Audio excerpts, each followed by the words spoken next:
Bienvenidos a la segunda sesión de los webinarios organizados por el Instituto Europeo Mediterráneo y el IMED, la oficina de Barcelona del Club de Roma y la Caixa Foundation, la Fundación La Caixa. Bienvenidos a todos y todas en el Caixa Forum Paloma Calla. Para quienes no pueden seguir la charla en inglés, hay interpretación disponible al español, así que pueden recurrir a los receptores, podrán escoger el canal y contarán con interpretación de este modo directamente.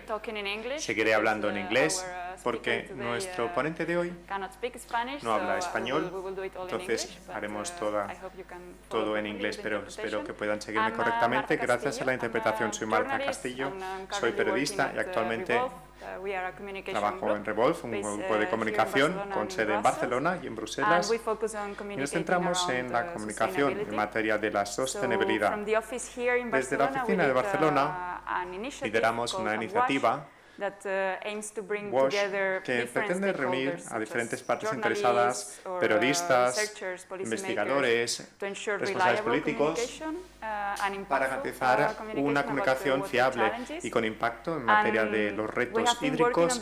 Nos hemos dedicado a esta cuestión desde hace ya un tiempo, así que me complace estar aquí dentro del equipo Revolve como representante del mismo para hablar de un tema candente como es el estrés hídrico en la cuenca mediterránea. Y como quizás sepan algunos de ustedes, el título del diálogo de hoy es el estrés hídrico como una amenaza para millones de personas, retos y soluciones en la camino hacia la seguridad hídrica en el Mediterráneo. No sé si están familiarizados con este tema, pero quizá algunos de ustedes ya hayan oído decir que la región mediterránea es un punto candente del cambio climático, lo que significa que las vulnerabilidades se ven exacerbadas. La región, para que se hagan una idea, una visión de conjunto de la situación, la región se está calentando más rápidamente que la media y la proyección, es decir, los cálculos, es que en 2040 la temperatura será de 2,5 grados superior, aumentará. Para contextualizarlo, la media global es de 1,5. Entonces, estamos en una situación crítica en esta región. Y con respecto al agua, hay muchas cifras preocupantes. Estoy seguro de que el ponente de hoy nos ilustrará con mucha información algunas cifras de la reducción de las lluvias en el verano, el aumento de la escasez de agua actual, la desertificación, entre muchas otras repercusiones negativas del cambio climático en el agua en la región. Aunque toda la región esté sufriendo de un estrés hídrico tan grande, las cifras señalan, y Hassan creo que también nos destacará, que el Mediterráneo del Sur, los países del sur del Mediterráneo se verán más afectados. Por ejemplo, una cifra para que podamos entender, una distribución uniforme de los recursos hídricos. 3 partes están ubicadas en los países del norte. Es decir, que los países de la cuenca sur del Mediterráneo se encuentran por encontrar una situación muy difícil. Oriente Próximo y la región del norte de África, según todas estas cifras, son las regiones que sufren más estrés hídrico en el mundo. Es decir, los países del sur de la cuenca mediterránea ocupan la parte superior de los países que sufren de más estrés hídrico en el mundo. Y la seguridad hídrica tiene muchas repercusiones y luego hablaremos en todo ello. Pero en algunos casos se trata de la seguridad alimentaria y también hay una gran disparidad de implicaciones en la seguridad hídrica, y también hay otras cifras. No quiero robarles demasiado tiempo, pero creo que es importante para contextualizar todo un poco. Solo el 1% de los recursos hídricos disponibles en el mundo se encuentran en la región MENA. Eso significa que más del 60% de la población de la región no tiene acceso o poco acceso a agua potable. Y es una región en que la población y la urbanización van en aumento y están creciendo muy rápidamente. También para entenderlo, 2/3 de la población de la región vive en las ciudades, lo que hace que estemos en una situación muy crítica que debemos atajar lo antes posible. Estoy seguro de que nuestro ponente de hoy estará de acuerdo conmigo, pero los horizontes no parecen muy alentadores en este momento con respecto a la seguridad hídrica en el Mediterráneo. Pero quisiera hacer hincapié en algo. No quiero ser tan pesimista desde el principio, sí que hay soluciones para todo ello y hay una tecnología a nuestra disposición para atajarlo, pero estamos de la voluntad y del compromiso para esas soluciones y para que esta tecnología se implante y así podamos atajar los retos. Es una cuestión vital que debemos abordar. Para profundizar más en el tema que hoy nos ocupa, primero Álvaro Albacete, que no pudo estar aquí hoy, es el secretario general adjunto del Agua, el Medio Ambiente y la Economía Azul de la Unión por el Mediterráneo. Y él intervendrá por vídeo, escucharemos su intervención por vídeo y hará una breve introducción durante 2 minutos, centrándose en efectos negativos de la escasez del agua y también el papel de la Unión por el Mediterráneo y su programa, así como iniciativas para atajar este reto. Y después de esta presentación de Álvaro, daremos la bienvenida al orador de hoy, Hassan Abolenga, que actualmente es director ejecutivo de la Red Árabe para el Desarrollo Sostenible de la Liga de los Estados Árabes. Es un profesional en esta materia, sabe de seguridad hídrica y hará una breve presentación después de la intervención inicial de Álvaro para contextualizarlo primero y para que sea una idea general de la situación hídrica en la región. Y después hablaremos un diálogo con ustedes y todos ustedes son emplazados a participar y tendrán tiempo para compartir sus ideas, sus preguntas, sus apuntes incluso. Es decir, que nos complacerá escucharles a ustedes también, para así tener una sesión muy interactiva. Bien, no voy a robarles más tiempo, así que voy a dar la palabra a Álvaro para su intervención inicial. Escuchemos. Buenas tardes a todos, buenas tardes a todos ustedes. Yo que siempre he sido un gran defensor de la presencia física en este tipo de actos o de conferencias, hoy no puedo estar presente con todos ustedes y realmente lo lamento. Ha sido la coincidencia de un viaje este mismo día que me ha impedido estar con vosotros, pero insisto, para mí es muy importante esa presencia física y hoy no puedo asistir a este acto con ustedes. Les voy a robar solo 2 minutos de su tiempo y voy a hacerlo para contextualizar la intervención que ustedes van a oír a continuación del doctor Hassan Tolba Abolenga. Saben ustedes que estas conferencias que organiza el IEMET junto con la Fundación La Caixa y el Club de Roma tratan sobre el Mediterráneo y hoy en particular se va a tratar sobre los recursos hídricos, sobre el agua en el Mediterráneo. El Mediterráneo es lo que los ingleses llaman un hotspot del cambio climático, es decir, un área en la que el cambio climático está produciéndose de una manera especialmente intensa. Los científicos estiman que esa intensidad se mide en un 20% por encima al resto del planeta, por encima del calentamiento global. Y ese incremento del calentamiento en la zona del Mediterráneo tiene efectos en los recursos hídricos. De nuevo, los científicos nos dicen que si ese calentamiento se produce en 2 grados centígrados, tendrá repercusiones en las precipitaciones hídricas entre un 15 y un 20%. Y si ese calentamiento del 2 pasa al 4%, las reducciones en precipitaciones alcanzarán o podrían alcanzar el 30%, y ello tendría como consecuencia la expansión de los territorios afectados por la desertificación, la reducción del caudal de los ríos, de los acuíferos, etcétera, etcétera. Es decir, es un panorama desolador si no ponemos remedio o no ponemos medios para combatir o para mitigar el efecto del cambio climático y en particular del calentamiento en la zona del Mediterráneo. Pero yo no soy un científico, soy un diplomático, así que no quiero abrumarles con más datos científicos. Sí quiero decirles que en el área del Mediterráneo la demanda del agua es cada día mayor. Anualmente se produce un incremento de esa demanda como consecuencia de la expansión de las zonas urbanas, de la expansión de las explotaciones agrícolas, de la expansión de la industria y también de la expansión del turismo. Al menos un tercio del turismo mundial se produce en el Mediterráneo y esa cifra se incrementa también anualmente. Hay en zonas específicas de Líbano, de Jordania, de Turquía, de Grecia, en la que los movimientos migratorios también exigen que se incrementen los recursos hídricos.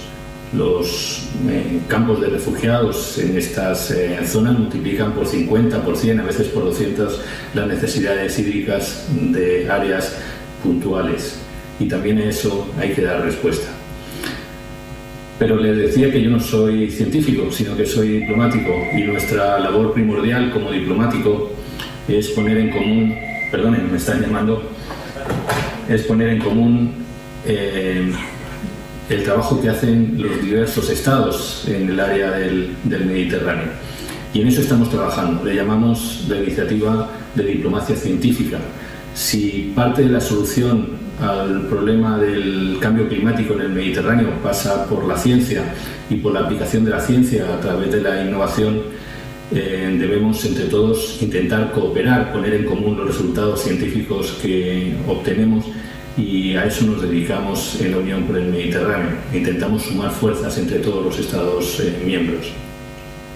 La reunión que tuvo lugar hace 2 semanas en esta misma sede, aunque de manera virtual, entre los 42 Estados miembros de la Unión por el Mediterráneo, versó sobre esa cuestión: cómo los Estados podemos poner en común nuestros resultados y nuestras buenas prácticas en la gestión del agua. Y así, en esa dirección, vamos a seguir trabajando. Me detengo aquí porque ese era mi compromiso con los organizadores, no extenderme más allá de los 2 o 3 minutos, y les dejo en las mejores manos, en las manos de un experto para tratar estos temas, que es el doctor Tolga Bolenga. Él les hablará sobre seguridad hídrica y particularmente en el Mediterráneo, y lo hará en el contexto de los Objetivos de Desarrollo Sostenible y la Agenda 2030. Muchas gracias.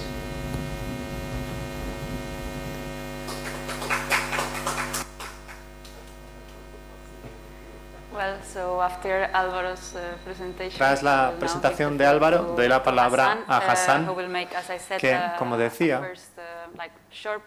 hará una breve presentación inicial.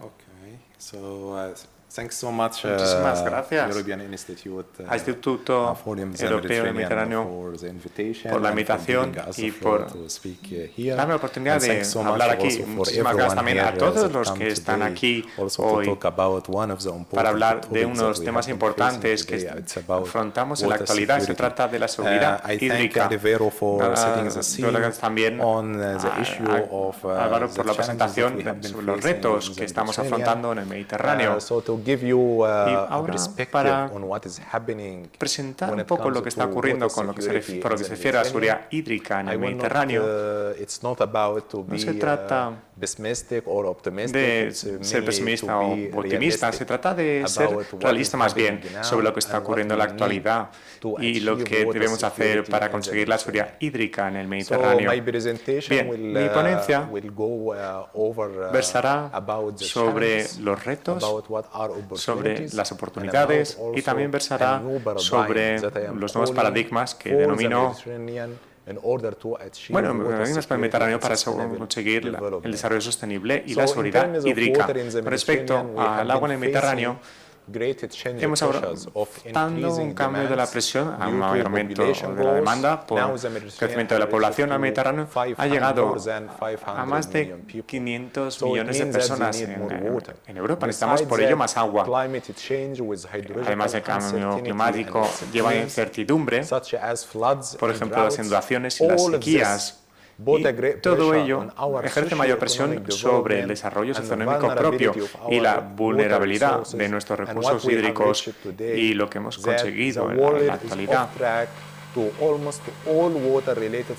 Y no alcanzamos por ello todos los objetivos de desarrollo sostenible relacionados con el agua. Y hoy tenemos un gran foro político que también nos da una lista amplia sobre los ODS, en concreto sobre el 6, sobre gestionar bien el agua y el saneamiento de forma segura. Y todavía no lo estamos consiguiendo alcanzar este objetivo. 6 años tras la implantación de la Agenda de la ONU de 2030, pasaron desarrollado hace 6 años y hay una advertencia por parte de la ONU en la actualidad para todos los países y dicen que no estamos cumpliendo con los objetivos y en mi opinión, lo que quiero relatarles es porque no estamos cumpliendo con lo propuesto, cuáles son las principales causas raigales y lo que veo como un nuevo paradigma para el Mediterráneo en concreto y para todo el mundo para así acelerar los avances y para lograr la seguridad hídrica. Lo que presentaré hoy se basa más en mi estudio, soy ingeniero de profesión, pero tengo muchos conocimientos especializados en materia social y política, es decir, yo ejerzo de investigador, también tengo conocimientos académicos, también trabajo en la Liga de Estados Árabes y también ocupo un puesto en la red árabe, nos ocupamos de desarrollo sostenible y de cuestiones relativas al agua. No hablar solo de la cuestión climática y como ya explicó Álvaro, el Mediterráneo es un punto candente para el cambio climático y también hablaré de que respecto a los avances en materia de ODS en el Mediterráneo, en esta tabla veremos que si pensamos en la región árabe, es lo que vemos todos esos puntos rojos, la región árabe, es decir, hay grandes retos pendientes allí. Significa que no estamos cumpliendo con los objetivos hídricos o tenemos problemas hídricos. Respecto del ODS número 6, se trata del acceso a agua potable y al saneamiento seguro, el acceso a los servicios hídricos, en definitiva. Todo el Mediterráneo, pues vemos que en la mayoría del Mediterráneo, los países mediterráneos, estamos conectados a la red hídrica, pero no todos tenemos agua en todo momento. En muchos rincones del Mediterráneo, en Jordania, en el Líbano, en Chipre, en algunas zonas de Turquía y en otros países, vemos que hay un suministro hídrico intermitente y solo recibimos agua 1 o 2 veces por semana, lo que significa que tienen que invertir en depósitos de agua para almacenar el agua y solo las empresas de servicios públicos pueden suministrar agua y solo suministran agua en un momento determinado del día. Eso nos lleva a retos mayores. En Europa no se trata de la disponibilidad hídrica, no es el reto, sino la seguridad hídrica. Se tiene que adoptar un enfoque más holístico. No solo se trata de la disponibilidad del agua, como decía, sino también se trata de velar por luchar contra el cambio climático porque entraña peligros hídricos y hay que afrontar los retos del cambio climático, en definitiva. También trabajé desde Alemania, como quizás sepan, el año pasado en Renania-Nord-Westfalia hubo unas inundaciones en Alemania que afectaron y más de 10.000 personas murieron en esas inundaciones. Ocurrió en las ciudades y eso deterioró y dañó las infraestructuras y el ecosistema de ese Estado federado. Y ven estas cifras aquí de los informes de este año, de 2022 y 2022, lo que vemos es que la región del norte de África y la región árabe y la parte mediterránea de Europa no cumple con lo propuesto. El agua subterránea, por ejemplo, el fósforo también, en los ríos hay retos semejantes entre todos nosotros. El aumento de la demanda, como decía, por el aumento de la población, lo que significa que necesitamos más agua, más alimentos y también tenemos que cumplir con la demanda de las personas. Y los riesgos son las cuestiones de, por ejemplo, las aguas transfronterizas, son aguas que pasan por países fronterizos, lo que ocurre, por ejemplo, en Egipto. Por ejemplo, se están construyendo ahí presas aguas arriba y eso repercute a otros países más abajo, como otras zonas del sur de Egipto o Sudán, también en España. Ocurre problemas parecidos por los trasvases de agua. Eso aumenta la presión sobre los recursos hídricos actuales. El agua no solo consiste, la damos por supuesta, pero está interconectada con los ODS, los 17 ODS. El agua está en el seno del desarrollo sostenible, por lo tanto, y sin duda para garantizar que conseguimos los ODS, o todos los ODS, tenemos que asegurarnos de la seguridad hídrica para todos, lo que es fundamental. Y la tasa actual de avances tiene que duplicarse o triplicarse para la consecución de la seguridad hídrica. Ahora estamos adentrándonos en una década de crisis. Empezamos con la pandemia de la COVID durante 2 años y ahora tenemos la crisis entre Ucrania y Rusia, y todas estas crisis tienen repercusiones en nuestra seguridad alimentaria e hídrica. La COVID-19 ha revelado la fragilidad de nuestros sistemas, sobre todo en la región del Mediterráneo Oriental. Vemos que la inflación allí es muy elevada, más del 40%, en algunos países como el Líbano, que es más del 154%, en el Yemen, 30%, en Europa vemos que el euro baja respecto al dólar. Eso hace que la inflación ejerza más presión sobre los productos alimentarios, el precio de los productos alimentarios. Y 50 países dependen muchísimo de Ucrania y de Rusia, para menos el 30% de los cereales que adquieren, según la FAO de la ONU. Eso repercute en los países que dependen muchísimo de las importaciones, tal como Egipto, Libia, Yemen o Túnez. Y según las simulaciones del Banco Mundial, cada aumento porcentual en el precio de los alimentos, pues medio millón de personas más se verá sometida a la pobreza. Se trata del ODS 1 para acabar con la pobreza extrema, teniendo en cuenta los retos que afrontamos en la actualidad. No solo se trata de retener o mantener un nivel constante, sino también se trata de reducir la pobreza, teniendo en cuenta los retos que venimos afrontando hasta el día de hoy. Bien, la pregunta es si estamos entrando en una crisis hídrica. Pues sí, los datos y la ciencia nos revelan cuáles son las implicaciones de la seguridad hídrica o en la inseguridad hídrica. El 60% de la población vive en zonas con un gran estrés hídrico. Como hablando de una cuenta corriente, si tenemos esto para cubrir el agua, esto es una cantidad que se nos asigna anualmente de agua, con aumento de la demanda y con más aumento de la población, significa que nuestra cuota de agua se ve reducida. Entonces afrontaremos más crisis en el futuro, por lo que se refiere a garantizar o cumplir con la demanda. Seguramente muchos países llevan afrontándolo. La segunda parte consiste en lo que hemos afrontado hasta hoy en algunos países, como decía, con suministro hídrico intermitente. Los gobiernos o los países pueden permitirse cumplir con la demanda del suministro hídrico y en lugar de suministrar agua constantemente, las 24 horas del día abrimos el grifo y tenemos agua, pues tenemos suministro hídrico intermitente.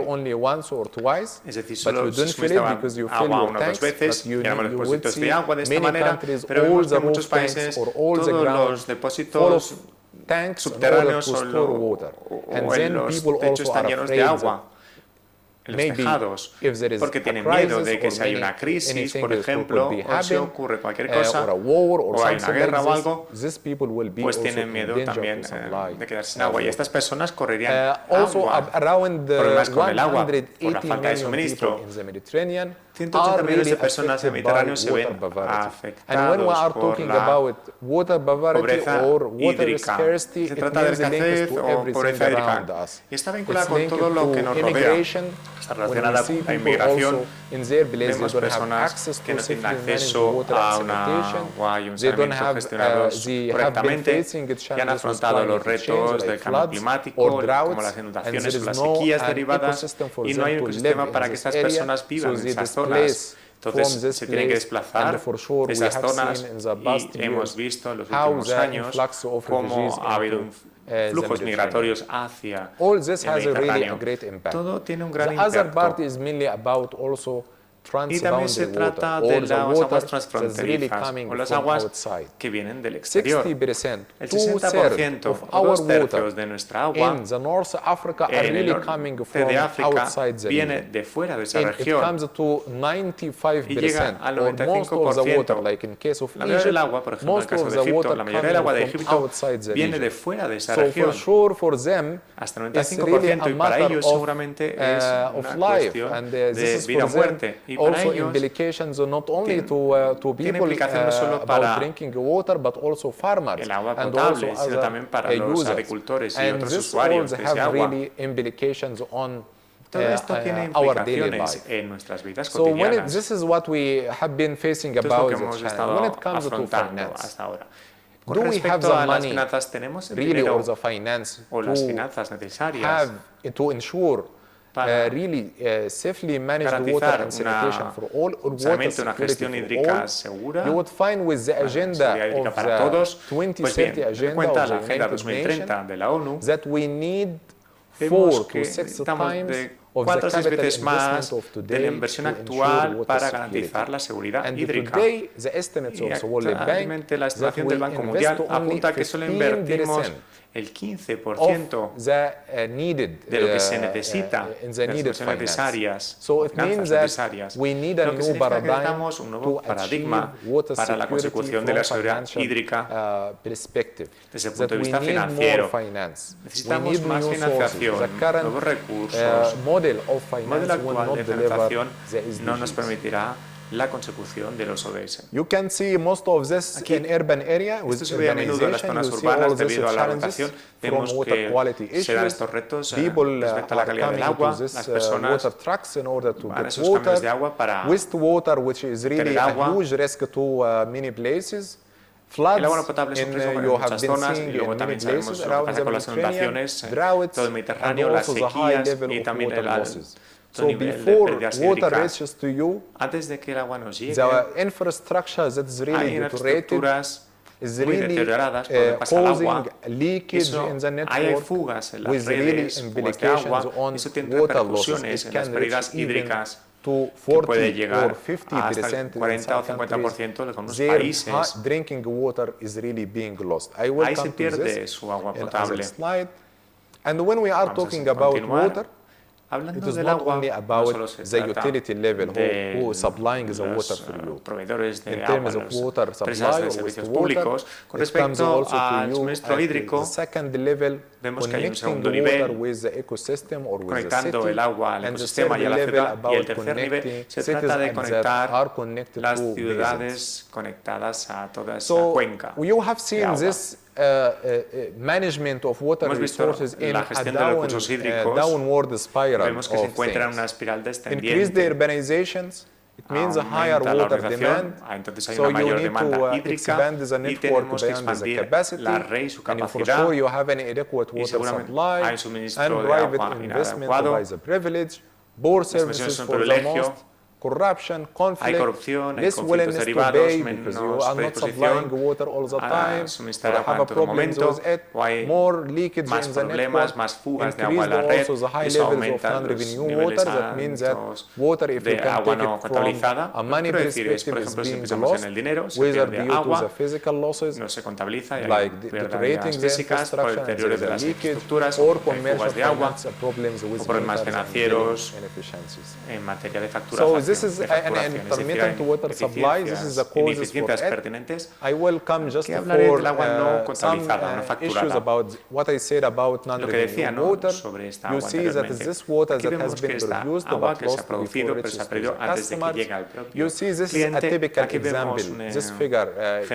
Typically, what we can do. They will say increase water supply for desalination, for water reuse, use more resources, but actually if you plug the leaks or you reduce the losses, then you can supply people with the water. As I told you, some countries reach to really 50% of their water is para being algunos lost. países When it comes pierden to hasta el 50% del agua. as you can see, also Egypt has a la really a good plan to desalinización, expand in desalination in order to meet the demand. 65 When it plantas comes de to urban desalización, water security, a new en la definition Sudáfrica for it urbana is hay una needed nueva to be a definición. dynamic, Si habla de que tiene que ser dynamic policy in order una to política adapt to dinámica these para challenges adaptarse today. a los retos que van So, in order surgiendo. to make a policy Es decir, for water para security, formar una it means política that to en be materia de seguridad dynamic, it hídrica, means pues to tiene que ser reflect dinámica, what is tiene happening que currently and really reflejar lo que adapt ocurre to it. actualmente y adaptarse a la Water realidad. security, in order to La measure, seguridad if I hídrica, come back to the ancient ¿cómo se mide la Egyptians, seguridad they hídrica? had this Por el antiguo nilometer, Egipto which is existía like ese nilómetro. this Es structure una for estructura to let you know about the water level decirnos cuál es el in nivel the river. hídrico So if there is a del río, floods, es decir, it si hay means there is inundaciones, implications on the hay society. repercusiones So also en la farmers sociedad, can take care of los it. agricultores If we can take pueden this utilizarla. analysis like in Tenemos un Jordan, análisis if de you Jordania. can see this figure,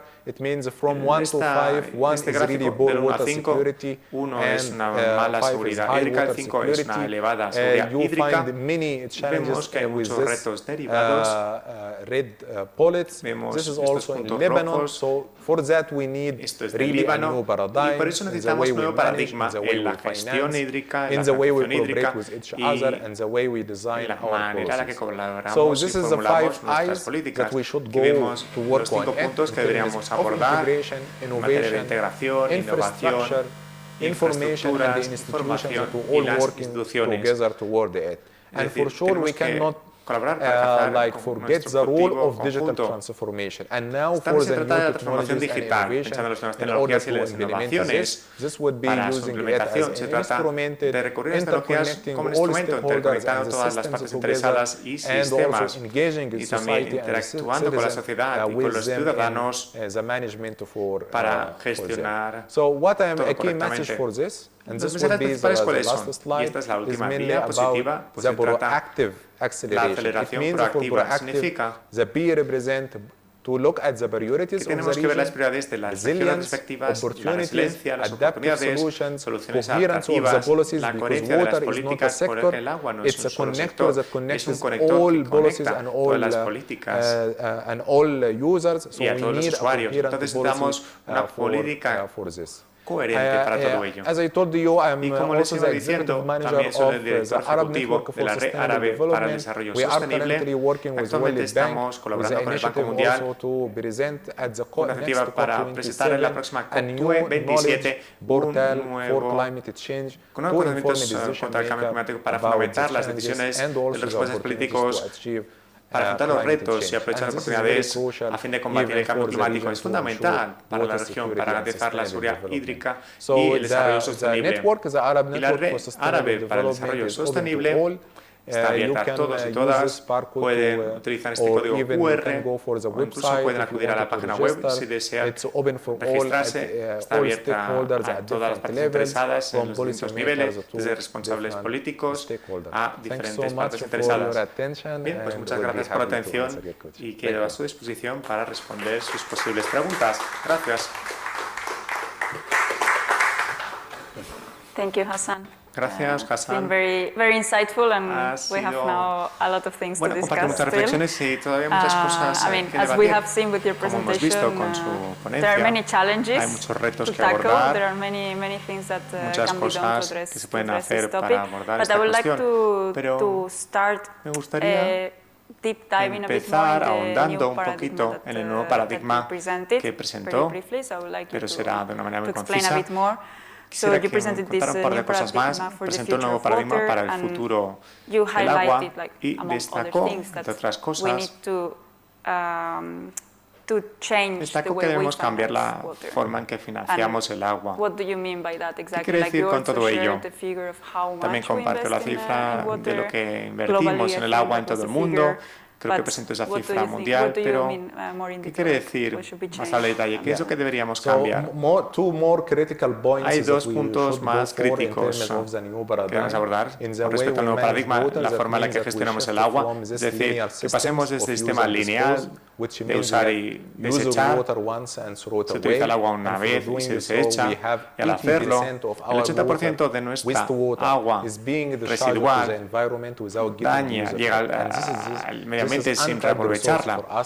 Y es un recurso que podemos aprovechar para cerrar el círculo y para lograr la seguridad hídrica. Con respecto a la financiación, las finanzas públicas actuales no bastan para la consecución del ODS número 6 sobre el saneamiento y la gestión segura del agua. Este modelo actual viene de las tarifas hídricas o de la calificación crediticia. Muchos países mediterráneos o muchas empresas de servicios públicos mediterráneos tienen una buena calificación crediticia. Si uno acude al banco y pide dinero, te preguntan cuáles son tus activos y recursos para confiar en ti, para entregarte un préstamo que luego lo reembolses. Y si les preguntamos a las empresas de servicios públicos mediterráneos, la mayoría de ellas no tienen un valor crediticio positivo, ni siquiera pueden cubrir con los costes operativos y de mantenimiento.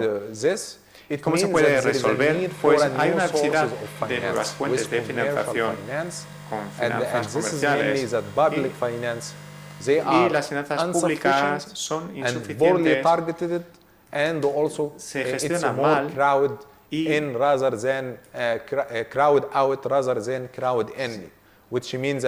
lo que ocurre es que hay que aportar más finanzas para lograrlo. Y para resolverlo, tenemos que presupuestar estos recursos públicos de una manera más eficiente para usarlos bien, para realmente cumplir o afrontar los retos actuales. En segundo lugar, se trata sobre todo de aprovechar estas finanzas públicas para atraer al sector privado o atraer las innovaciones y las tecnologías a fin de que colaboren para lograrlo. El peligro es aumentar lo que tenemos que hacer es aumentar la gobernanza, la eficiencia del sector hídrico y luego por otro lado hay que reducir las grandes pérdidas hídricas del sistema, porque si tenemos finanzas, si traemos a las mejores empresas del mundo para que acudan a un lugar determinado para operar allí y hay un escape de agua y hay una infraestructura deteriorada, no servirá de nada. Entonces, esta será la principal prioridad para cualquier empresa de agua, porque estas pérdidas hídricas son el cáncer de cualquier empresa de servicios públicos. Porque así no van a lograr avances y las empresas siguen teniendo esos niveles altos de agua no contabilizada. Por eso no les entregan ningún crédito, ningún préstamo, ¿verdad? De ahí viene, ¿no? Sí, porque las tarifas hídricas son muy bajas. Hay grandes pérdidas hídricas en algunos países, como decía, en Jordania, por ejemplo. Y es donde hay más escasez de agua. Ocupa el segundo lugar en ese país. El 60% del agua se pierde en ese país. Es decir, que no pueden sacarlo en rendimiento. Es decir, el 50% de nuestro dinero se acaba perdiendo. Y si queremos operar el sistema, así es. Esas pérdidas hídricas no solo significan una pérdida de agua, también una pérdida de recursos financieros y de energía, porque necesitamos el agua para tener más ingresos en el sistema, pues también necesitamos energía y eso también tiene repercusiones en la alimentación. Por este motivo no pueden cubrir sus costes de mantenimiento y operativos.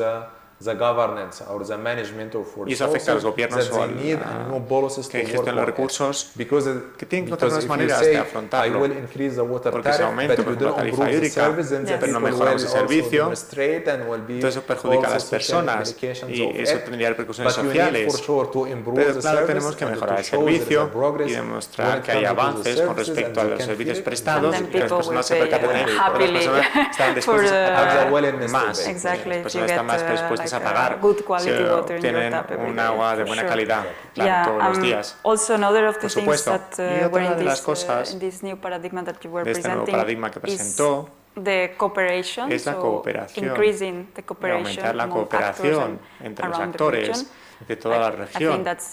Creo que es un tema fundamental y el portal que presentó al final pues es otro paso en adelante para compartir los conocimientos y colaborar entre todos.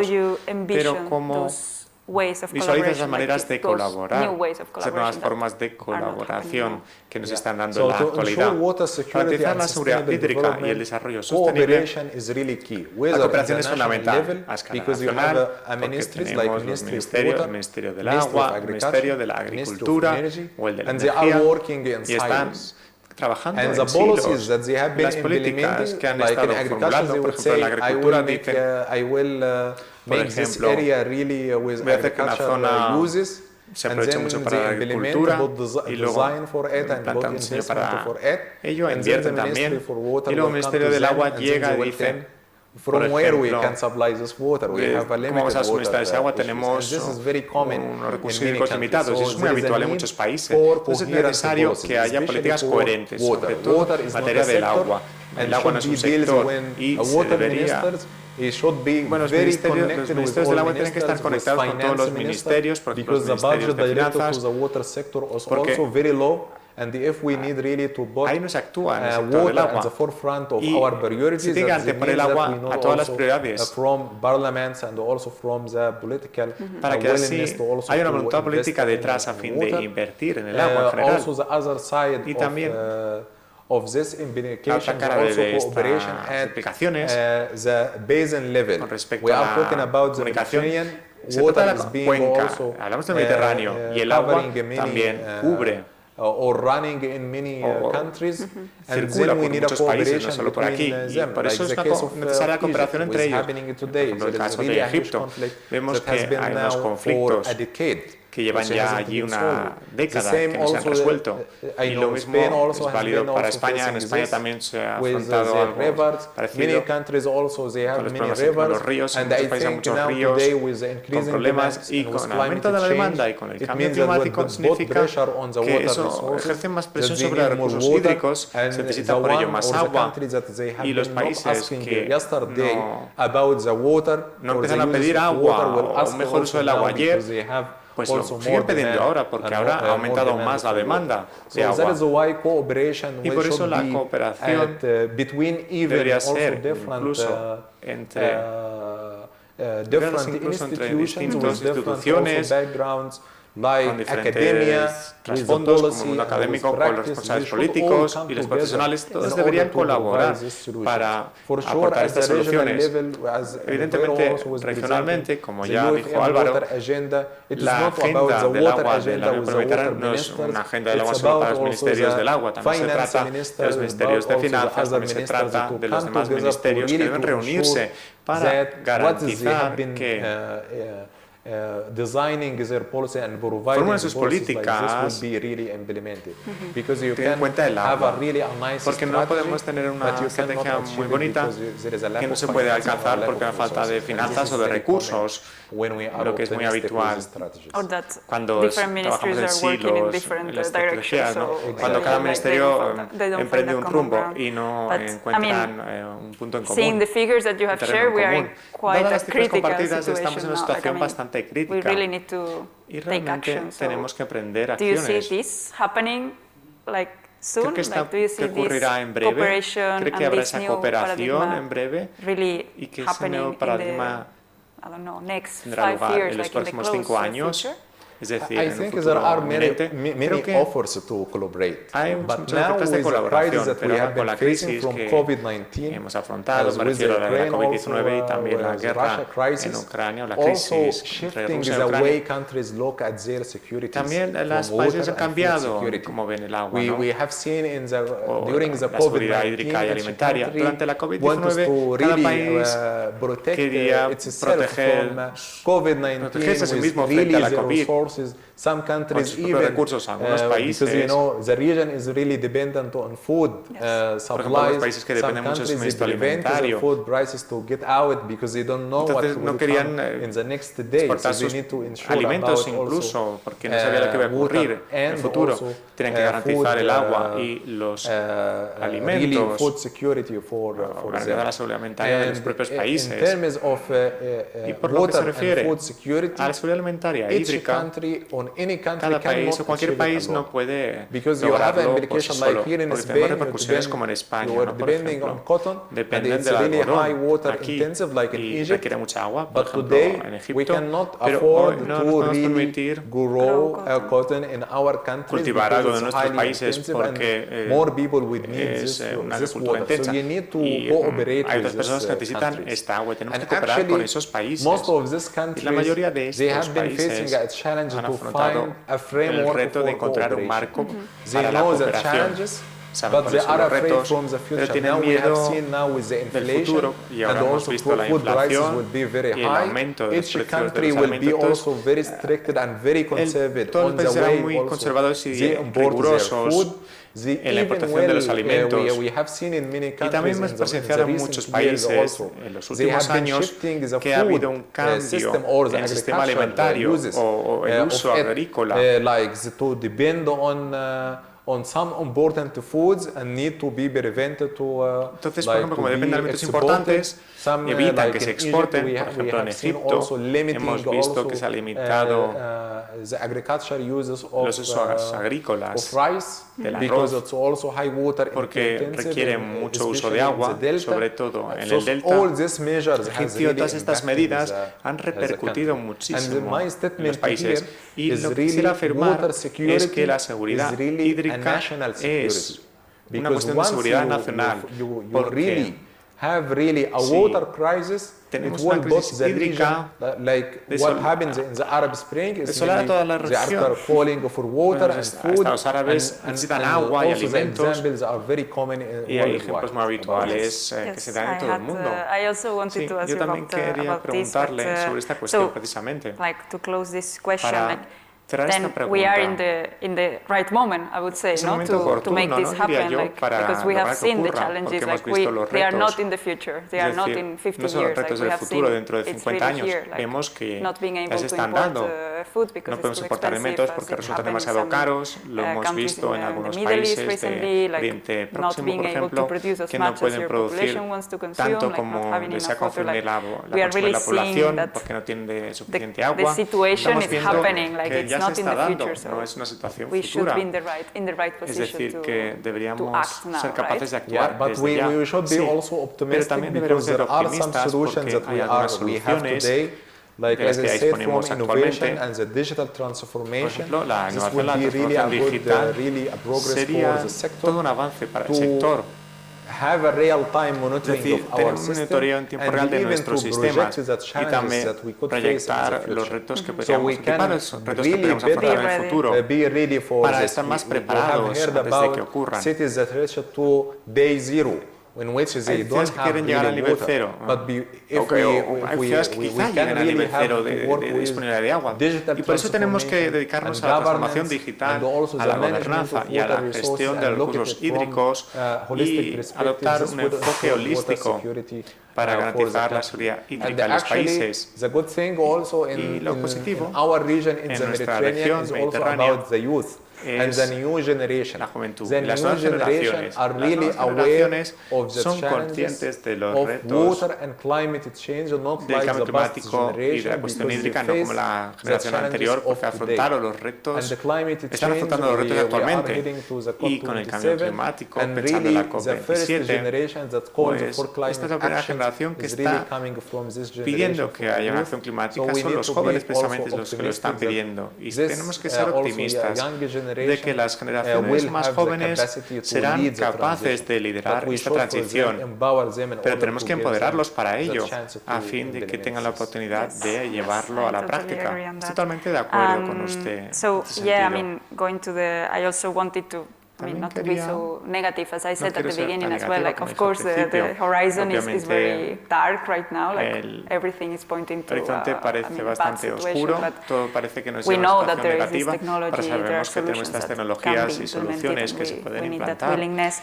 So I wanted to ask you, like, which are like some best practices, or like examples, like concrete examples in the region of countries or like regions inside the Mediterranean region that are really working towards that.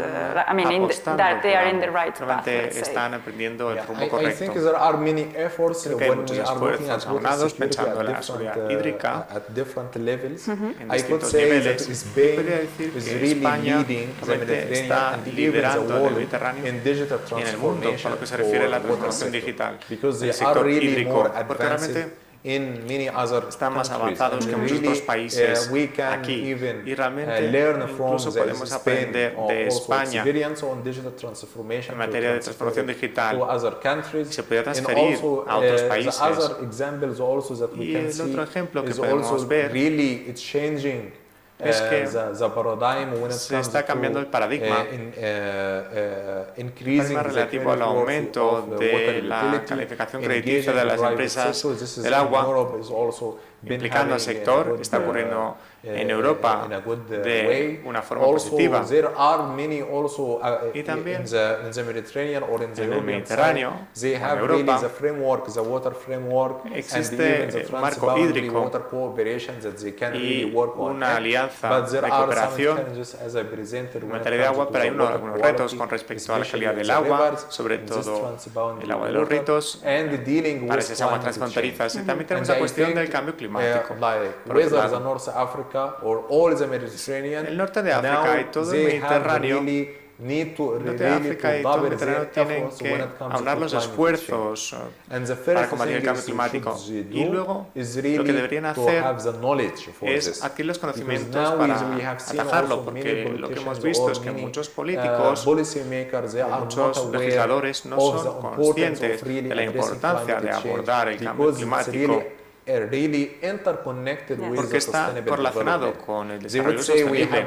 Dicen, tenemos muchos retos, invertimos en el clima o satisfacemos la demanda de las personas, pero realmente es una cuestión correlacionada y por eso tenemos una nueva iniciativa del Banco Mundial, tenemos un portal de conocimientos climáticos para fundamentar para informar a los profesionales políticos y a las partes interesadas sobre lo que está ocurriendo en la región.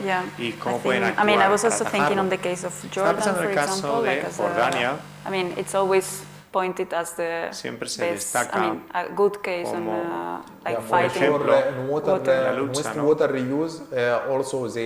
buena gestión del agua. Y Jordania también tiene unas buenas prácticas con respecto al reuso de las aguas residuales para diferentes fines, por ejemplo para fines agrarios, que es por ejemplo algo positivo para ese país que está afrontando una cuestión de seguridad hídrica. Y también usan las aguas residuales de otra manera. Utilizan la materia orgánica que se puede utilizar como un biogás, se puede utilizar para generar energía, como una fuente de energía.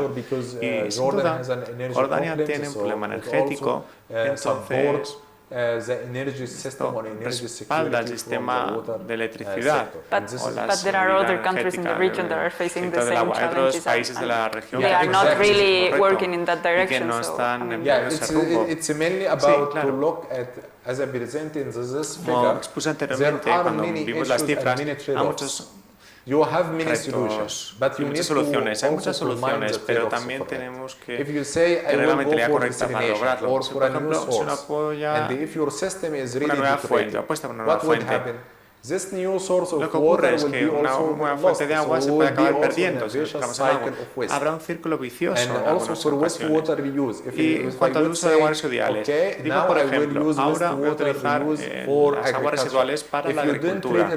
Si no lo tratamos correctamente y vemos algunos retos derivados de las aguas subterráneas en muchos países mediterráneos, entonces tendremos una repercusión negativa en la calidad del agua, de las aguas subterráneas.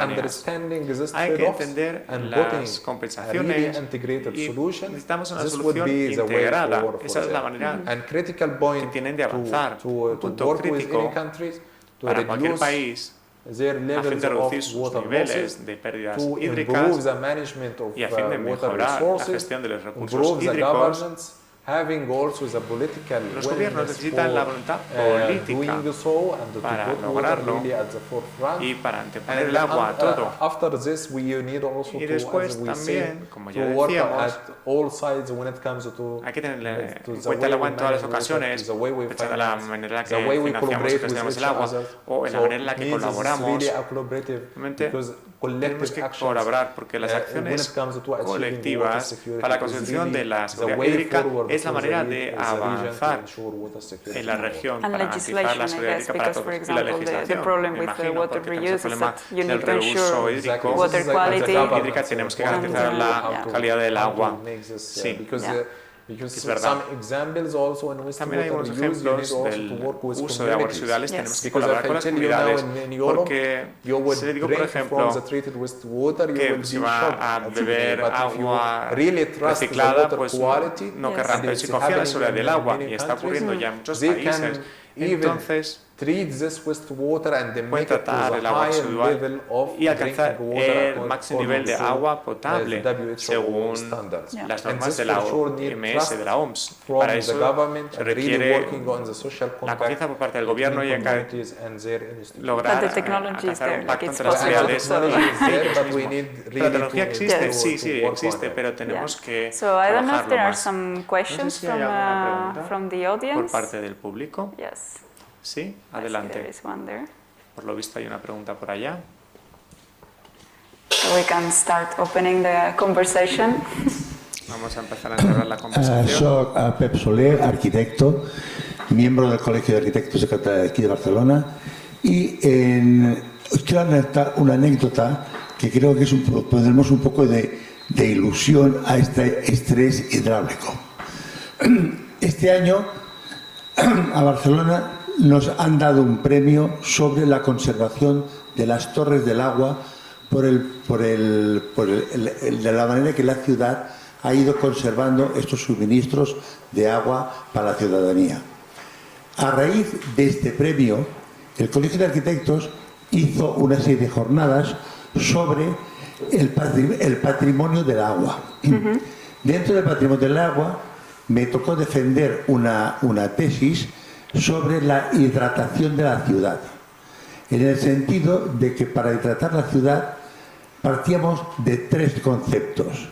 El primer, claro, es la ciudad esponja, que es aquella manera de recuperar el 80% del agua de la lluvia que no se pierda y hacerla servir para cuando hay sequías. Por otro lado, el exceso de hormigón y el exceso de coches contamina las aguas subterráneas, con lo cual hay un problema de cuidar y sanear las aguas subterráneas. Y entonces vemos que como solución nada más está el empleo de soluciones basadas en la naturaleza. Con estos tres ejemplos, con estas tres bases de trabajo, yo me he dado cuenta de que hemos puesto las bases a un urbanismo nuevo, que es el urbanismo bioecosistémico, biológico, ecológico y sistemático. Claro, en principio, empezar a hablar de cómo tratar la ciudad para acabar pensando que estamos abriendo un nuevo concepto de urbanismo, digo, ¿dónde me he metido? Entonces, a partir de aquí, creo que uno, es interesante el hecho de que nos veamos en el aprovechamiento del agua pluvial, y dos, es interesante de qué manera podemos hacer que estos proyectos sean proyectos Europa, sean proyectos ONU, sean proyectos de lo que sea. Entonces me gustaría saber tu opinión y entonces el hecho de que si nos puedes ayudar en algo. O sea, su opinión, entiendo, en cuanto al urbanismo, ¿no? O sea, la perspectiva del urbanismo. Yeah, thanks so much. Actually, my studies in the past 3 years, it was mainly los últimos 3 años versaron sobre la seguridad del agua urbana. Y lo que ha dicho es fundamental para la ciudad, porque necesitamos tener algo muy sabio con respecto a las ciudades. Hay bastantes principios. El principal principio es soluciones adaptadas a los fines objetivos. No puede utilizar agua potable para todos los usos. Agua potable para todos los usos, por ejemplo, necesitamos agua de mucha calidad para el coche, ¿no? Agua potable para utilizarla para el coche, o algunos cultivos necesitan agua de mucha calidad. Incluso pensando en otras soluciones en la ciudad, no se necesita un agua de mucha calidad en algunas ocasiones. Y no se debería desperdiciar el agua para esos fines. Es decir, hay soluciones según los fines. Lo que significa que necesito, ¿para qué voy a utilizar ese agua? Si quiero utilizarla para las fuentes o para mobiliar urbano de la ciudad, entonces utilizaré un agua adaptable a ello, para ese fin. Echando la agricultura, algunos cultivos no requieren una agua de gran calidad. Hay algunos cultivos que realmente se adaptan bien y que se pueden regar con agua muy salinizada. Y esto es fundamental para encontrar el papel del agua, para replantear el uso del agua en las ciudades. Y se puede ilustrar con muchos ejemplos. Como usted decía, las soluciones basadas en la naturaleza son un muy buen ejemplo para lograr estas soluciones. Y hay otros muy buenos ejemplos del uso de la tecnología a fin de divulgar la uso del agua. No me refiero al agua potable, sino para determinados cultivos. Y el reuso del agua consiste también en ello. Es un recurso que no se ha aprovechado. En el Mediterráneo vemos que el 80% de la mayoría del agua acaba llegando al medio ambiente sin que se aproveche, sin que se use. Cuando invertamos tenemos que ver la ciudad desde este punto de vista más amplio. El agua reviste diferentes usos. Entonces, por ejemplo, podemos tratar las aguas residuales para un fin determinado. Entonces, no tenemos que invertir mucho dinero, no tenemos ni dinero ni los recursos financieros para implementar algo así, sino que tenemos que ver antes estos principios, es decir, soluciones adaptadas a sus fines, y esta manera de avanzar y de seguir invirtiendo en el Mediterráneo.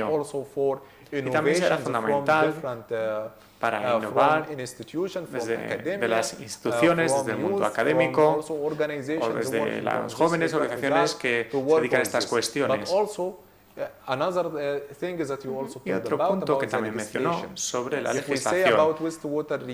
Si hablamos del reuso de las aguas residuales y agua para diferentes fines, también la legislación reviste diferentes restricciones y nuestras estrategias, nuestras principales actividades deberían adaptarse a estas situaciones dinámicas.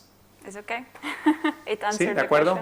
Respondió la pregunta. Creo que el reuso del agua no lo abordamos tanto. Pero realmente es muy importante, es un tema muy importante. Normalmente oímos hablar a menudo de la desalinización como la principal manera de extraer el agua cuando no tenemos agua. Tenemos el mar y desalinizamos el agua y así tendremos agua dulce, pero no hablamos demasiado del reciclaje del agua y de la reutilización hídrica. Y creo que es un tema fundamental para los diferentes usos del agua que podemos llevar a cabo en la ciudad. Por ejemplo, para limpiar las ciudades o para las fuentes decorativas o diferentes tipos de cultivos. No me equivoco, los olivos se pueden regar con agua de menor calidad.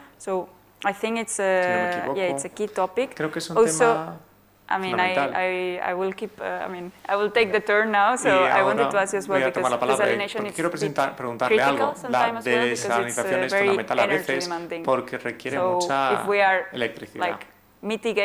Si estamos mitigando el cambio climático o intentamos reducir la huella de carbono,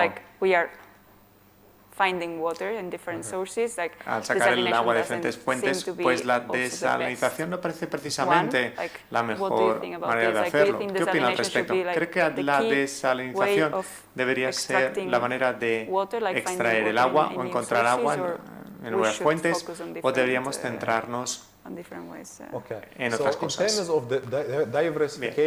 Con respecto a la diversificación de los recursos hídricos, es algo fundamental para garantizar la seguridad hídrica. Tengo una fuente, cuento con ella, lo que significa que no tendré seguridad si dependo de un recurso limitado. Necesito más fuentes de recursos hídricos, pero la cuestión es, para la solución que aportamos siempre hay una compensación. Si hablamos de la desalinización siempre hay el otro lado de la moneda, cuestiones medioambientales. Si hablamos de otro tipo de fuente de agua, hay repercusiones negativas, por ejemplo, las aguas subterráneas, en los acuíferos, por ejemplo, y encontraremos muchos retos derivados. Se trata de cómo podemos entender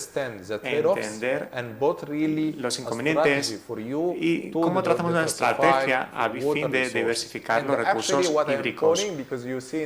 Y ahora, en muchos países, lo que estamos viendo, algunos apuestan por la desalinización o nuevas fuentes, pero primero tenemos que pensar lo que tenemos al alcance de la mano. Si pedimos el 50 o el 30% del agua y llegamos con agua nueva, el 30% de esa agua nueva también se perderá. Y también significa que si me quiero dedicar a desalinización, necesitamos el mismo tipo de tratamiento, necesitamos un agua con la misma calidad. Como decía, hablamos de las soluciones afines a un objetivo. Hay que pensar que hay diferentes fines para el agua. No se tiene que pensar solo en la desalinización para un objetivo determinado, sino que se puede apostar por ello para diferentes objetivos. Y si hay un agua con peor calidad, eso requiere menos finanzas, menos tecnología, pero nos brinda más oportunidades a la comunidad. Pensando en mi enfoque, no creo que tenemos que apostar por una solución única, sino una solución holística y una solución integrada para entender todas las caras de la moneda. Y así podemos aportar una solución. Las soluciones quizá funcione muy bien en España, y si la implantásemos en Egipto o en otros países, porque hay diferentes condiciones, pues veremos que hay muchas tecnologías y muchos asuntos derivados.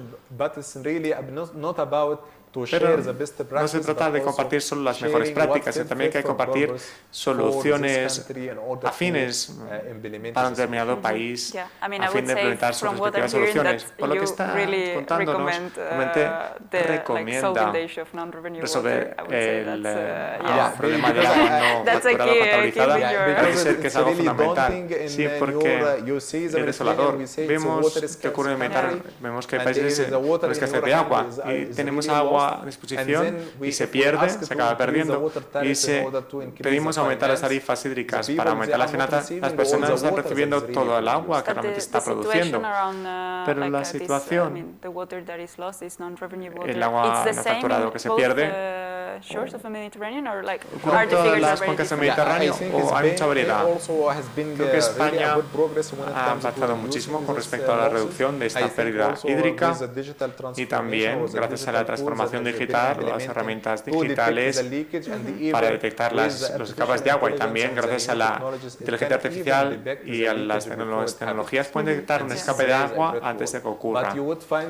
Pero vemos que es un punto fundamental. Sin embargo, hay muchos ejemplos de los que podemos aprender de la cuenca del Mediterráneo para limitar los niveles elevados de escapes de agua. ¿Hay más preguntas? Veo que hay dos preguntas más pendientes.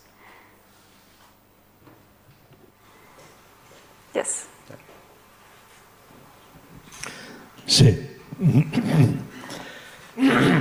Sí, yo te quería preguntar, porque de la exposición surge que cada vez más es necesaria una política del agua a nivel global y no local, evidentemente, porque siempre estamos interrelacionados.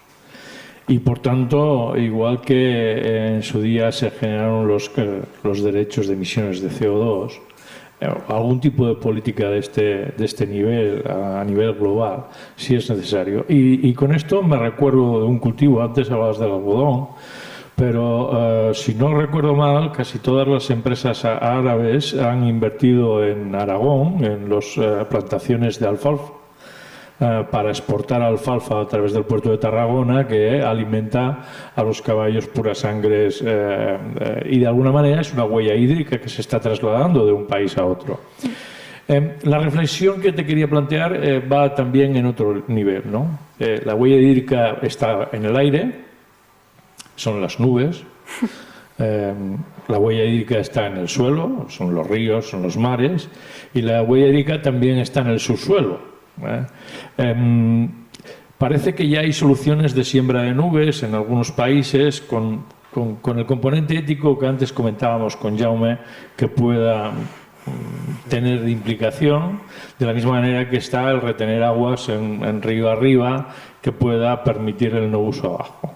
Iría a una cuestión muy concreta. Todo parece indicar que el agua está concentrada en el norte y que el sur está sufriendo, excepto en el continente americano, está sufriendo ese estrés hídrico.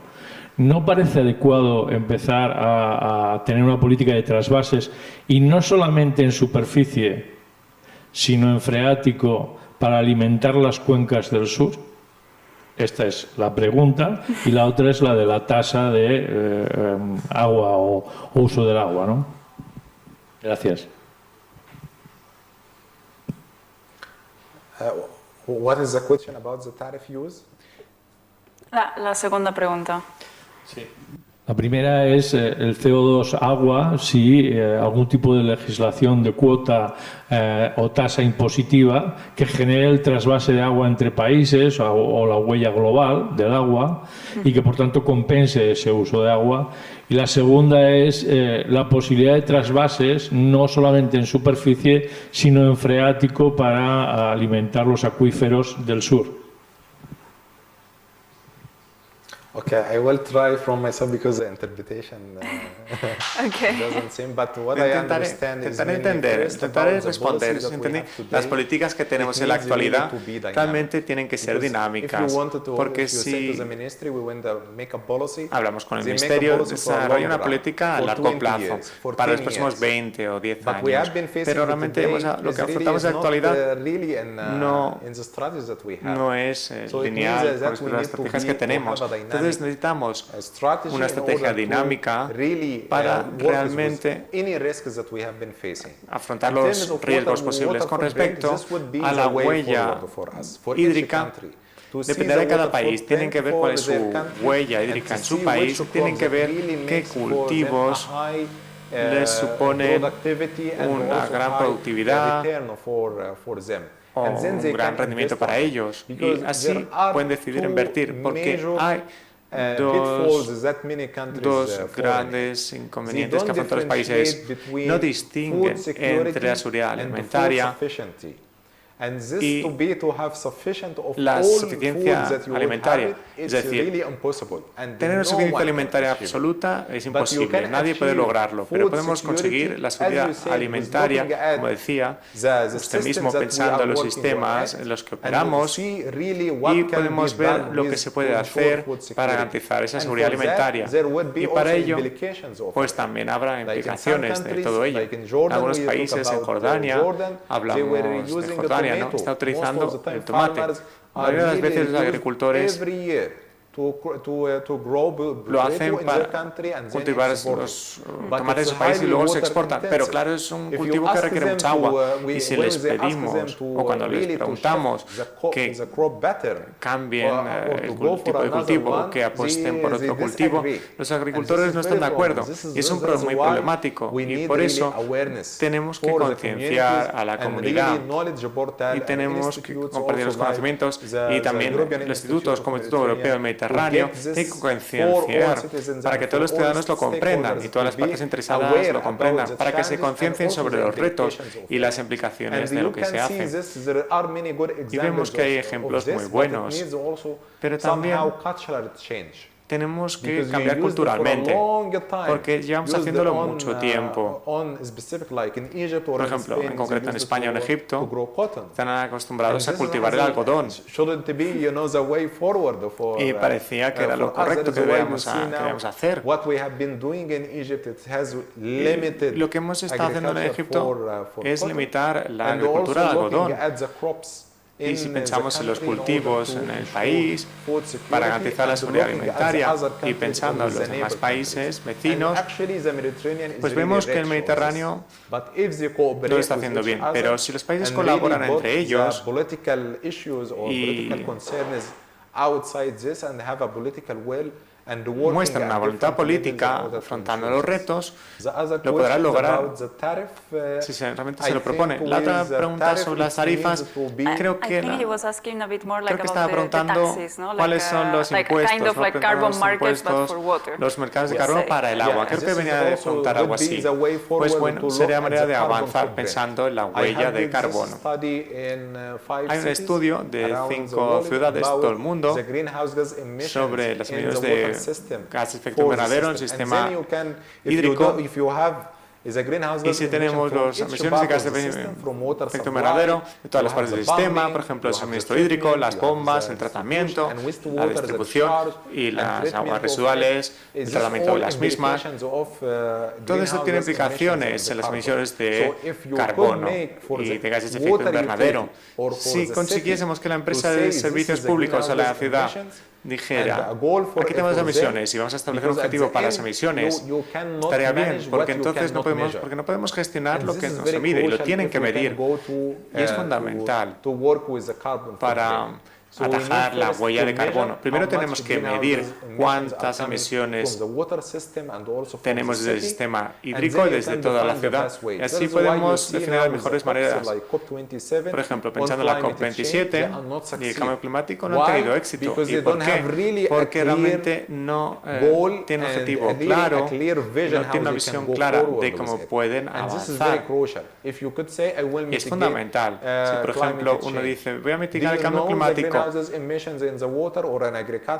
sabemos cuáles son las emisiones en la agricultura, vemos una media general, pero no tenemos una estrategia clara para la aplicación correcta basándonos en datos y en la información. Y lo fundamental es que tenemos las contribuciones determinadas nacionalmente y cada país hace una contribución a la ONU para mitigar el cambio climático con unos compromisos a fin de mitigar y adaptarse al cambio climático. ¿Y cuántas finanzas necesitamos? Si pensamos en la región, parece que por cada uno se apunta una cifra por su cuenta, y si vemos la cifra, por ejemplo, un país muy pequeño dice 50.000 millones de dólares, y un país muy grande que afronta muchos retos hablan de 20 millones. ¿Por qué uno dice 50, otro 20? Significa que no cooperan entre ellos, no se hablan. Y dentro del mismo país y dentro del ministerio puede ocurrir unos compañeros tienen un cometido y tienen su propia estrategia, se dedican a ella y los otros no. Por ejemplo, ocurre entre los ministerios de agua y de agricultura, cada uno tiene su propia estrategia y no se hablan entre ellos. Y al final lo vemos en la prensa, ¿no? Que el Ministerio de Agricultura dice vamos a dedicar muchos millones a muchos cultivos, y luego llega el otro y otro ministerio rectifica en su propia red de prensa, y cuando se llega a la aplicación el Ministerio de Agua dice es que no tenemos agua para hacerlo. Así podríamos abordarlo, ¿no? Tendríamos que adquirir conocimientos y medirlo correctamente, porque si no podemos medirlo, no podemos gestionarlo bien. Y por otro lado, se requiere la colaboración y tiene que haber políticas coherentes. Es lo que no tenemos en el Mediterráneo, no hay políticas coherentes para el agua desde todos los ministerios y también desde otros sectores, de la electricidad o desde la agricultura. Todos tienen que estar interconectados. Pasamos a la siguiente pregunta. Muchas gracias, Dr. Hassan, por una ponencia muy provechosa. Una pregunta y un comentario. La pregunta. Because I don't know if we're a bit late. It's okay. But question, no nada. You've una been pregunta. Talking about the case of Jordan del caso de Jordania, water-stressed país country, muy sometido al estrés hídrico, pero que es capaz de usar el agua Pero salvo Jordania, podría concretar la situación de otros países, sobre todo en el Magreb. ¿Cómo es la situación? La situación actual, pues sabemos que Marruecos está sufriendo del problema de una gran escasez hídrica, pero ¿cuáles son las perspectivas futuras? Y luego, lo que dijo sobre la interconectividad de la Agenda 2030, de los ODS y de la lucha contra el cambio climático. Es verdad, es totalmente verdad. Si pensamos en lo que ocurrió en 2015, pues fue un buen año, fue el año de la adopción del Acuerdo de París y de los acuerdos de Nueva York. Y todo estaba preparado para los objetivos de 2020, de llegar a los 100.000 millones de financiación, un objetivo que se tuvo que posponer debido a la COVID, o al menos la COVID fue la excusa para no alcanzar ese objetivo. Pero luego estamos adentrándonos actualmente en una fase muy difícil, y ya no se trata de la COVID, porque la superamos, aunque todavía llevamos las mascarillas, pero ganamos al virus, pero tenemos la inflación y quizá entremos en una recesión. Entonces quizá volvamos a lo que ocurrió en 2008, quizá no tan mal como en 2008, pero quizá pasemos a una recesión de infraestructuras o una crisis que puede impedir que avancemos con los acuerdos de París y Nueva York. Estuve escuchándole detenidamente. Y usted me pareció que al final resultaba un tanto optimista, pero siempre hablaba de easy. Pero si el contexto es negativo, parece que entraremos en un contexto negativo, entonces no se cumplirá la condición, no se satisfará esa condición, y entonces habrá pocos avances con respecto a lo que se acordó respecto a 2020. Entonces, ¿qué podemos hacer al respecto?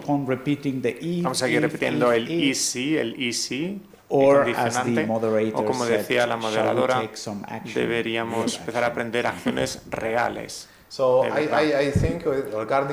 que con respecto a la primera idea sobre el estado de la seguridad hídrica en el norte del continente o incluso en el este, veremos que hemos llegado a una escasez hídrica absoluta, es decir, menos de 500 metros cúbicos por cabeza. Pero hay muchas soluciones, muchos retos en cada país. No puedo decir que Jordania haya alcanzado la seguridad hídrica, porque también tiene problemas con el agua. Tienen un problema debido al aumento de la demanda. Vemos cuáles son las implicaciones del agua transfronteriza. Y también hay una calma muy tensa con otros países como Israel y en los alrededores. Hay muchos avances en muchos países árabes. Algunos están pensando en la desalinización como una opción para ellos. Pero lo que hemos visto es que el statu quo no nos basta.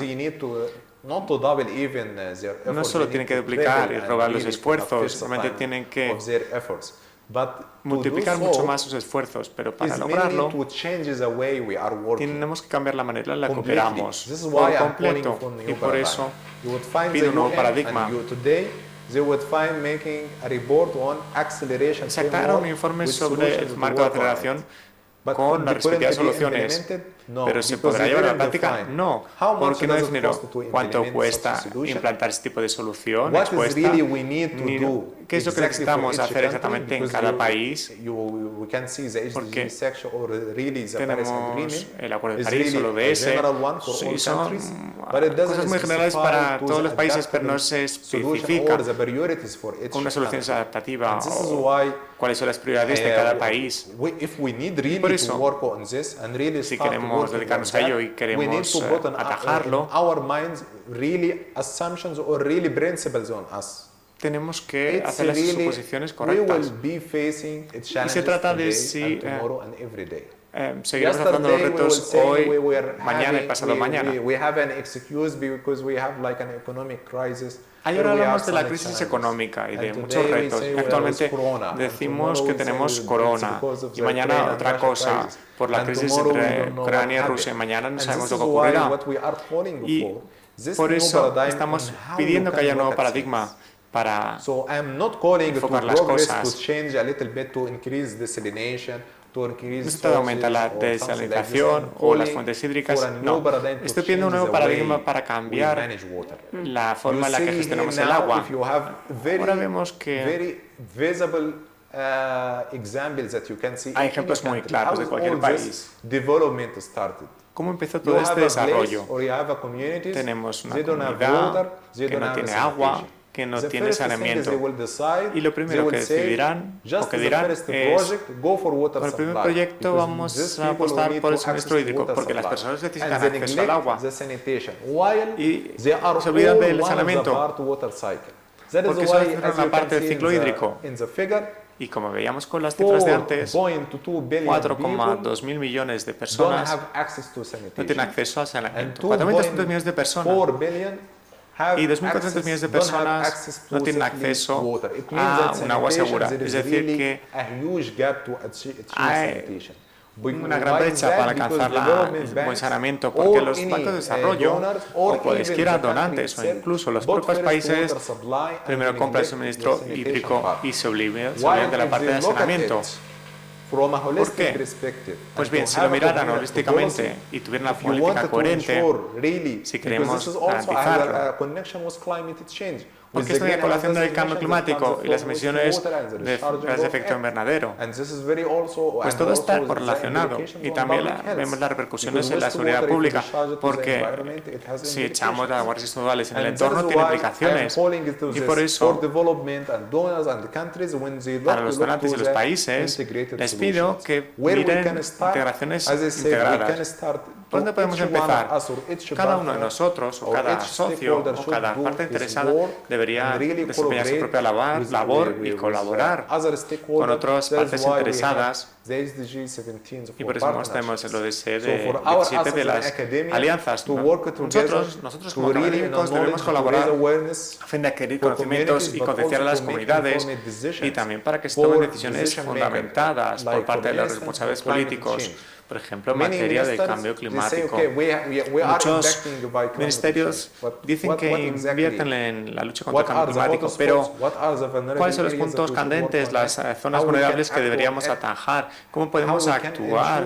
¿Cómo podemos garantizar la financiación o encontrar la financiación necesaria para ello?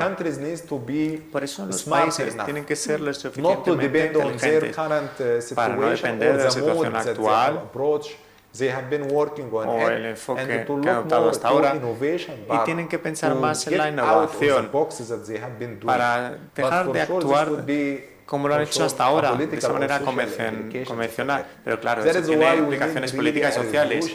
Por eso se necesita una revolución en nuestra mentalidad. Los retos, las soluciones están ahí, los retos también, pero ¿por qué no se aplican las soluciones? Nos damos cuenta de que no se ha medido bien, que no está todo bien fundamentado ni concebido, que no somos capaces de ahora. Si, por ejemplo, me pidieran que fuese a la Luna, pero yo no tengo capacidad de hacerlo, pues hay otros países que lo hicieron. Pero si me piden a mí, bueno, tengo que estar capacitado para poder hacer lo que se me pide. La gobernanza y un entorno favorecedor para lograrlo. Y por eso no hay una solución para todo, no hay una solución única para afrontar todos los retos que venimos afrontando. Y por eso pido que todas las partes interesadas colaboren más con la sociedad también. Un académico no solo se dedica a publicar artículos, sino también emprendemos acciones y tenemos que emprender más acciones en materia del agua. Como dijo el arquitecto sobre las soluciones basadas en la naturaleza, se trata de pequeñas soluciones también. Si podemos contar esas soluciones, con soluciones contadas se pueden conseguir muchas cosas. Si los gobiernos piensan en el uso de aguas residuales para diferentes fines, no tenemos que pensar en un solo uso, sino que hay que utilizar ese agua potable de máxima calidad para otro fin. Así cambiaremos la mentalidad de las inversiones que realizamos y se consideran muchas inversiones, por ejemplo, en zonas urbanas, en fuentes, o si pensamos en la agricultura, por ejemplo, podemos pensar en diferentes usos del agua posibles. Y también tenemos que abrir el debate en el Mediterráneo. Tenemos que entablar más debates en el Mediterráneo, porque hay muchas restricciones en la colaboración entre nosotros. Cada país tiene su propia política, quieren protegerse a sí mismos y no hay un marco conjunto a fin de colaborar los unos con los otros para garantizar las mayores ventajas para todos los países. Esto sería fundamental para garantizar la seguridad energética, hídrica, alimentaria. But following the question, we are not there yet. Like because he was asking about the situation in the Maghreb in concrete, like in countries in the Maghreb in 5 years. Like the prospect is that we haven't broken the status quo, as you were saying, that we need to really make an impact, and you would see there are a progress. Sí que hay un avance, pero hay unos retos que ralentizan el progreso. Si pensamos en la situación actual de los países y pensamos en la inflación, eso nos lleva a un aumento de los precios de los alimentos. La estimativa de la Financiación del Banco Mundial, por un aumento porcentual del precio de los alimentos, muchas personas acabarán en la pobreza por ese aumento porcentual de un punto. Se tiene que enfocar en el progreso, y si pensamos en el crecimiento económico, tiene que ser un crecimiento económico inclusivo, no se tiene que ver basándose en las cifras meramente. Y no cabe duda de que algunos países, no hay ningún país que realmente vaya por delante, vaya a la vanguardia. Todos están en la misma posición, o los avances son muy lentos. Pero para todos los países mediterráneos, estoy seguro de ello, avanzan mucho más que otros, pero esta situación actual no basta. Y por eso no se trata de lo que haremos, sino de cómo lo hagamos. Aunque es fundamental para el Mediterráneo, para garantizar nuestro futuro, porque las crisis que venimos afrontando y los mismos retos. Cuando hablamos entre nosotros, aportamos más soluciones. Estos no son los cimientos correctos. Si queremos un edificio sólido, tenemos que tener unos buenos cimientos. Y estos cimientos no existen en muchos países. Se trata de establecer unos primeros diálogos políticos para entendernos entre nosotros, entender nuestras prioridades, entender cómo podemos colaborar los unos con los otros. Por ejemplo, las zonas urbanas de las ciudades. Yo estuve diseñando un marco estratégico para la UNESCO, para ciudades con más de 20 millones de personas. Y puedo contarles que en el mismo país tienen diferentes prioridades, diferentes necesidades, cada parte interesada tiene diferentes prioridades y si no sabemos cómo avanzar, primero tenemos que empezar por nuestro propio país y luego ya podemos pasar a otros países. Porque si no podemos resolver los problemas dentro de nuestra propia familia, si no podemos colaborar dentro de nuestra propia familia, ¿cómo vamos a colaborar con los vecinos? Creo que tenemos que dejarlo por aquí. Parece que hay una última pregunta. Porque empezamos un poco tarde. Okay, I'll try to be fast. So my question is, we talk about agriculture and water, but I was wondering about tourism. Because the Mediterranean region is one of the most visited regions in the world, so, and also coinciding with the summer season when resources are more scarce.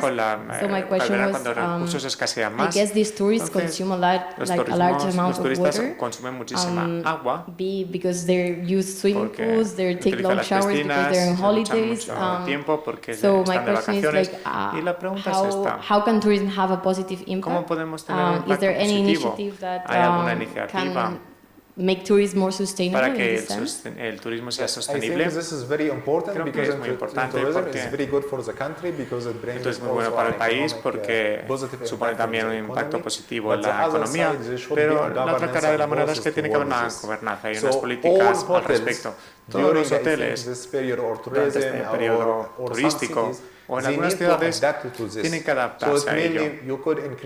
Podemos aumentar la tarifa hídrica, podemos utilizar más tecnologías y con sensores que podemos emplear. En mi hotel, por ejemplo, me encontraba un sensor, ¿no? Si uno se olvida, por ejemplo, de cerrar el grifo, realmente es una pérdida de agua y realmente nos lleva a la innovación y a la legislación, así como la gobernanza pertinente. Y para todos será fundamental.